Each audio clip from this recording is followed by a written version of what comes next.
Bienvenidos a Corazón Churiurdin.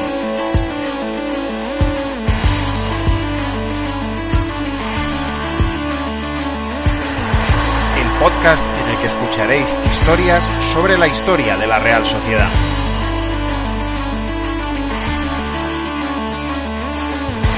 Soy Juan Rodríguez Millán.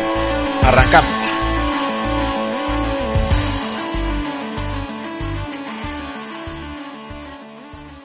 A lo largo de su historia, la Real ha vivido 6 descensos a Segunda División y, por lo tanto, otros tantos ascensos a Primera. ¿Y qué hizo la Real en los partidos en los que volvió a Primera División? Vamos a verlo. La primera vez que la Real regresó a la máxima categoría del fútbol español fue en la temporada 1941-42, y el sorteo fue amable y peligroso a partes iguales. Amable porque permitió que esa vuelta a la élite fuera en Atocha, el 28 de septiembre de 1941, pero peligroso porque el rival era el Real Madrid. No es que el equipo blanco viniera de firmar una brillante temporada en el anterior curso, fue sexto, pero ya era uno de los 4 equipos que podían presumir de tener algún título de liga en su palmarés, 2 en su caso. La Real, eso sí, plantó cara en una primera parte casi de sobresaliente.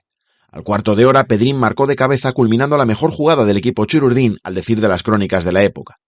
El Madrid empató en el minuto 40 por medio de Alonso, pero la Real respondió rápidamente. En el minuto 42, al menos 3 jugadores se lanzaron en tromba a rematar un córner botado por Bienzobas, y Videgain fue el que introdujo el balón en la portería, dando a la Real una merecida ventaja al descanso. La segunda parte, eso sí, se le hizo larguísima al recién ascendido, y el Real Madrid acabó dando la vuelta al marcador, con tantos de Belmar en el minuto 55 y Arbiza en el 70. El conjunto blanco acabó segundo aquella liga, mientras que la Real, colista, volvió a vivir un descenso. No duró mucho el paso de la Real por la segunda división, solo una campaña, por lo que 2 años después estaba viviendo nuevamente un regreso a la primera división. A la segunda, en todo caso, tampoco se pudo lograr la victoria. La suerte fue prácticamente idéntica a la que tuvo el equipo chururdín 2 años antes. Un equipo ya campeón de liga, el Valencia, que logró el título precisamente en esa temporada 1941-42, al que se enfrentaría en Atocha, esta vez el 26 de septiembre de 1943. Hubo goles, como 2 años antes, pero esta vez el partido fue mucho menos equilibrado. El Valencia metió la directa en unos primeros 20 minutos en los que cobró una clara ventaja de 2 goles, con 2 tantos de Gorostiza en los minutos 2 y 19. La Real trató de meterse en un partido que tuvo más espectáculo en el marcador que en el terreno de juego, y a los 28 minutos Liza Soain recortó distancias. Con el 1-2 se llegó al descanso. Mundo hizo el 1-3 en el 69. La Real volvió a sacar amor propio para acercarse en el resultado por medio de un gol de cabeza de Arbiza, era el minuto 75, pero Gorostiza firmó su hat-trick en el 80 y sentenció el partido. El Valencia arrancaba así con victoria una liga que acabaría ganando. La Real firmó un nuevo camino a segunda, aunque esta vez fuera penúltima y no farolillo rojo, puesto que correspondió al Celta. Esta vez le costó algo más a la Real volver a primera, y no volvió a acatar la máxima categoría del fútbol español hasta la temporada 1947-48. Y sorpresa, el equipo que recibió al Donostiarra en la élite fue el mismo que la vez anterior, el Valencia, y también en Atocha. Que el portero del equipo Che se llamara Bienvenido casi parecía un signo de mal agüero, como también lo era que su rival fuera, esta vez sí, el vigente campeón. Y así fue. El 21 de septiembre de 1947, el Valencia ganó en Atocha con suma facilidad, con un claro 0-2. En las filas del Valencia militaban Eizaguirre y Epi, a quienes la Real intentó fichar, y ante la duda del traspaso, ninguno de los dos jugó el partido, pero ambos permanecieron en la capital del Turia aquel año. La Real esta vez sí entró al campo dominando, pero de poco le sirvió. Al cuarto de hora el Valencia se adelantó por medio de Morera, con un disparo lejano que sorprendió por alto a Del Río, algo adelantado. La Real bajó el ritmo con 0-1, pero volvió de los vestuarios con la idea de remontar el partido, aunque no encontró la forma de superar a Bienvenido. Y eso que botó hasta 11 córners en todo el partido asediando su portería, pero el Valencia estuvo más listo y de nuevo Morera marcó desde lejos, esta vez con un tiro más colocado y de más bella factura. Hace falta decir que el equipo ascensor que era entonces la Real acabó aquella liga de nuevo en la penúltima posición que le valía el regreso a segunda. Hay que decirlo, sí, igual que el hecho de que el Valencia era un rival de cuidado y finalizó subcampeón. 2 años después, en el arranque de la temporada 1949-50, la Real vivió por primera vez un regreso a la élite, lejos de Atocha. El escenario, Sarriá, y el rival, el Español, uno de los pocos equipos que habían disputado las 18 ediciones de Liga en Primera División que se habían disputado hasta ese momento, aunque siempre se había movido en la parte media-baja de la tabla. Barcelona recibió al equipo chururdín con mucho calor, pero aún así los realistas lucharon hasta el final para conseguir un competido empate a 2.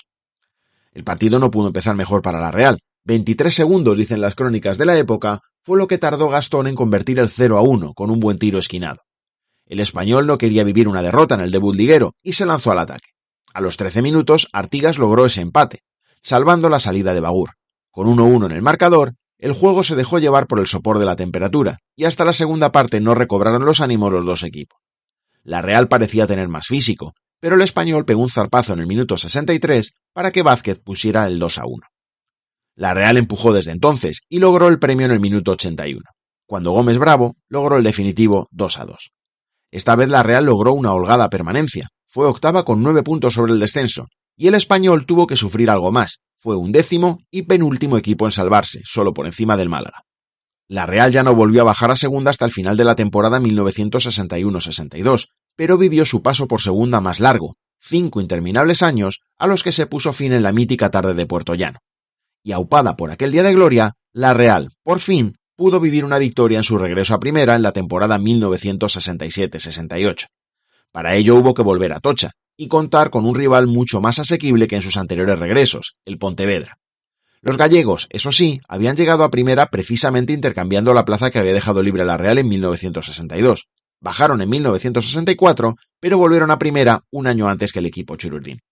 El 10 de septiembre de 1967, la Real logró esa primera victoria en un regreso a la élite, y lo hizo con un gol de Arregui a los 15 minutos de juego, en una jugada plagada de valentía y suerte que el jugador realista inició en el centro del campo. La Real firmó un buen primer tiempo en el que pudo marcar más goles, y en la segunda parte se dedicó a contener a su rival en un partido que, por cierto, tuvo anécdota arbitral.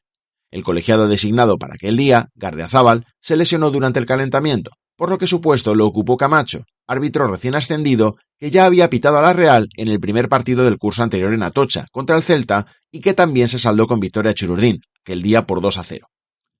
La Real acabó salvando la categoría en una agónica promoción, el Pontevedra en cambio fue octavo, lejos de las posiciones de sufrimiento. Aquella temporada abrió 40 años de permanencia consecutiva en primera, pero las puertas de la segunda división se abrieron de nuevo para la Real en 2007. El ascenso fue en 2010, y el regreso a la élite no pudo ser mejor. Fue en Anoeta, fue el 29 de agosto de 2010 y fue contra un rival, el Villarreal, séptimo en la temporada anterior, que había podido clasificarse para la Europa League por la exclusión del Mallorca, que había sido quinto. Y fue sobre todo con un equipo cargado de canteranos que se parecía muchísimo al que había logrado el ascenso. La Real fue mucho mejor que el Villarreal aquel día, pero ganó por un solo gol, un golazo, uno logrado por Xavi Prieto en el minuto 57, salvando la salida de Diego López, tras recibir una preciosa asistencia de tacón de Joseba Llorente, en el retorno del hijo pródigo a la Real, precisamente desde las filas del Villarreal. 6 regresos a primera y resultados mínimamente dispares, 2 victorias, 3 derrotas y un empate. Y de esto se pueden extraer 3 datos muy positivos. El primero, que la Real jamás ha perdido un partido de regreso a primera jugando lejos de su estadio. El segundo, que la última vez que perdió un encuentro de estas características fue nada menos que en 1943. Y el tercero, que sus 2 últimos debuts se saldaron con victoria. Ojalá no tenga que haber más partidos así, pero si los hubiera, que siga esta racha.